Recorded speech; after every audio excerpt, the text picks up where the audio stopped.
Saline কাণ্ড নিয়ে বেলাইন তৃণমূল সরকার।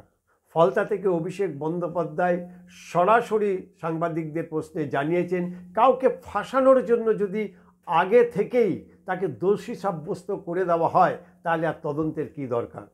প্রসঙ্গত কুণাল ঘোষ এই স্যালাইন কাণ্ড নিয়ে ইতিমধ্যেই কামান দেগেছেন। তিনি বলেছেন যে সেদিনকে রাতে যারা ডিউটি ছিল তারা ইচ্ছাকৃতভাবে এই ঘটনা ঘটিছে। তার কারণ যে সমস্ত ডাক্তাররা ছিলেন তাদের মধ্যে 3 থেকে 4 জন যারা আরজিকর কাণ্ডে পথে নেমেছিলেন, মুখ্যমন্ত্রীর পদত্যাগ চেয়েছিলেন, তৃণমূল কংগ্রেসকে বদনাম করার জন্য এবং সরকারের পতনের জন্য তারা রাস্তায় নেমে সোচ্চার হয়েছিলেন। সেই প্রতিশোধ নেওয়ার জন্য বা তৃণমূল কংগ্রেসের প্রতি বিদ্বেষ পোষণ করেই এই ধরনের ঘটনা ঘটিয়েছে, যেটা অন্যান্য চিকিৎসকরা তারা একেবারে সমূলে সেটাকে খারিজ করেছিলেন। আর আজকে অভিষেক বন্দ্যোপাধ্যায় চিকিৎসকদের পাশে দাঁড়িয়ে ফের একবার এই তদন্ত নিয়ে প্রশ্নচিহ্ন তুলে দিলেন। তার কথায় সরাসরি যদি আগে থেকে কাউকে ফাঁসানোর জন্য চিহ্নিত করা হয় তাহলে সব তদন্তের দরকার কি।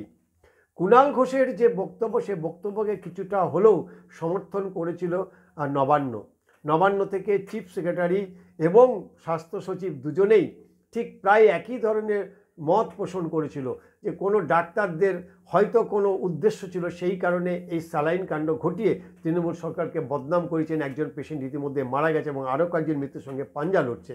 ফলে বাতিল স্যালাইন কীভাবে ব্যবহার করা হলো সেই তদন্ত এখনও চলছে। তার মধ্যেখানেই নির্দিষ্ট কয়েকজনকে দোষী সাব্যস্ত করে দেওয়া হলো এবং চাপিয়ে দেওয়া হলো যে যেহেতু আরজিকর কাণ্ড নিয়ে তারা রাস্তায় নেমেছিল, মুখ্যমন্ত্রী পদত্যাগ ছিল, অতএব তারা তৃণমূলকে বদনাম করার জন্য এই যারা রুগী তাদের মৃত্যু, তাদের জীবন নিয়ে ছিনিমিনি খেলেছেন এবং একজন ইতিমধ্যেই মারা গেছেন।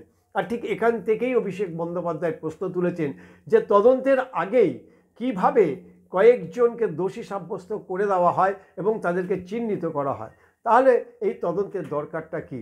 নবান্ন আর অভিষেক বন্দ্যোপাধ্যায়ের মধ্যে দূরত্ব ক্রমশ বাড়ছে, তৃণমূল কংগ্রেসের সাথেও দূরত্ব বাড়ছে এবং তৃণমূল কংগ্রেসের মুখপাত্র কুণাল ঘোষ এবং অভিষেক বন্দ্যোপাধ্যায়ের মধ্যে যে মতভেদ বা ফারাক তৈরি হয়েছে সেই ফাটল ক্রমশ বাড়ছে এবং যে কারণে অভিষেক বন্দ্যোপাধ্যায় কুণাল ঘোষের যে বক্তব্য তাকে সম্পূর্ণভাবে খারিজ করে দিয়েছেন। এখন দেখার বিষয় যে সরকার কোন পক্ষে এসে দাঁড়ায়।